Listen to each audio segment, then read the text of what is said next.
Across the Pacific Rim, alarms flash. Swarms of small quakes, ash plumes piercing the clouds, and sea buoys flickering with waves from distant shocks. Is the Ring of Fire waking up, or are we finally watching closely enough? In the next minutes, we'll trace the forces tightening beneath Japan, Indonesia, Chile, and California, and what that really means for what comes next. The Ring of Fire is reawakening. Here's what comes next. Act 1. What is the Ring of Fire? Animated tectonic map. The Ring of Fire is a 40,000-kilometer horseshoe of subduction zones and faults circling the Pacific.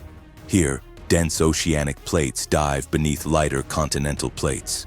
That process locks faults, stores elastic strain, drives magma upward, and, eventually, releases energy as earthquakes, tsunamis, and eruptions. Most of the planet's largest earthquakes and a significant share of active volcanoes cluster here. The physics is simple. Plates converge, stick, then slip. When a plate interface is locked, stress builds silently for years to centuries.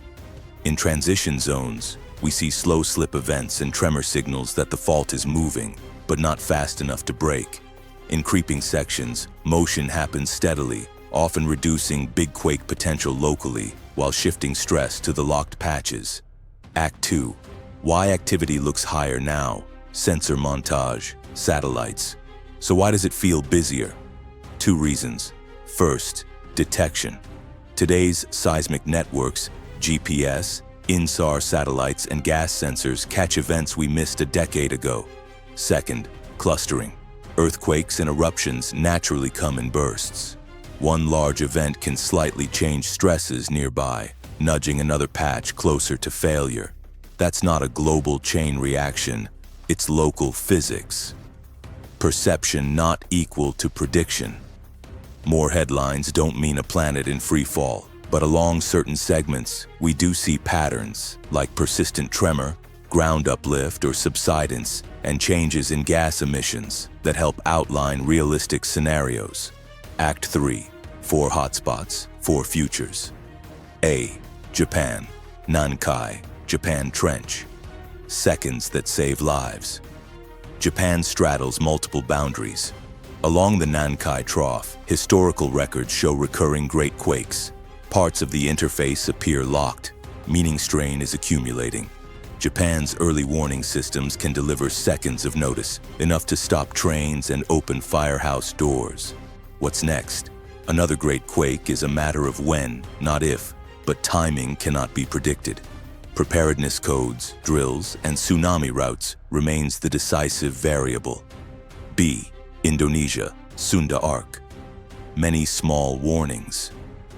Indonesia's island arc sits atop subduction-powered magma factories. Frequent moderate eruptions act like status updates from depth. The real killers aren't just ash. They're lahars, cement-like mudflows, and near-source tsunamis from undersea quakes or rare flank collapses. What's next?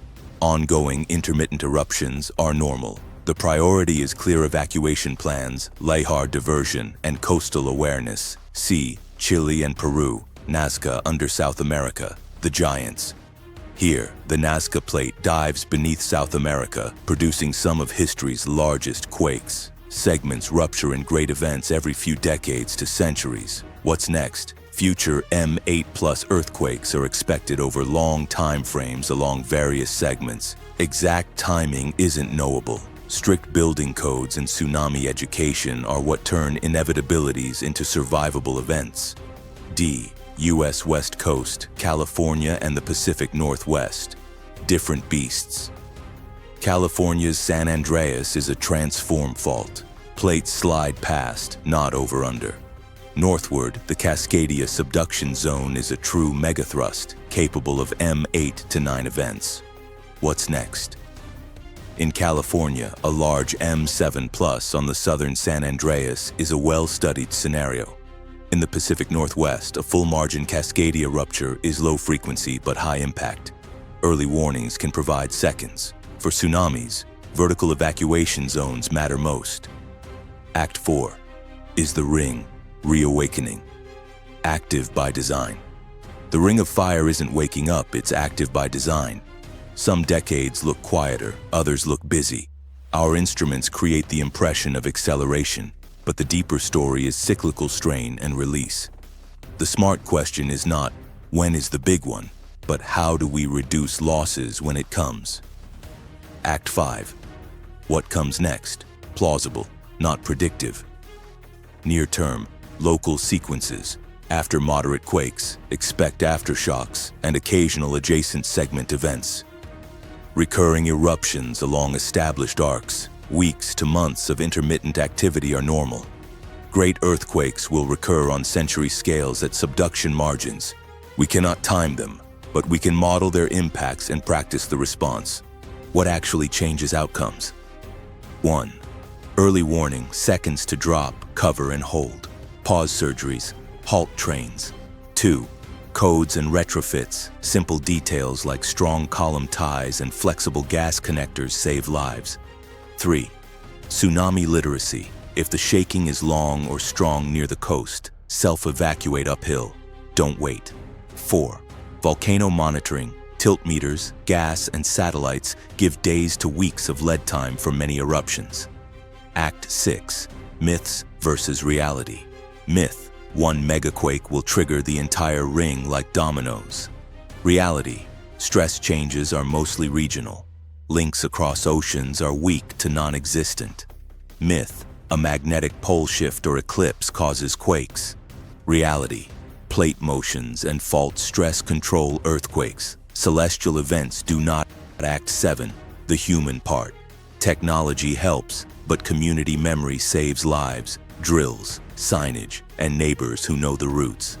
The Ring of Fire will keep doing its job. Our job is to be ready. Which segment is most underestimated right now? Nankai, Sunda, Peru, Chile, Southern San Andreas, or Cascadia? Tell me why in the comments. I'll pin the best evidence-based answer. If you want the deep dive on how early warning systems actually buy you time, that explainer is next. Stay curious, stay aware. This is SeismoSphere.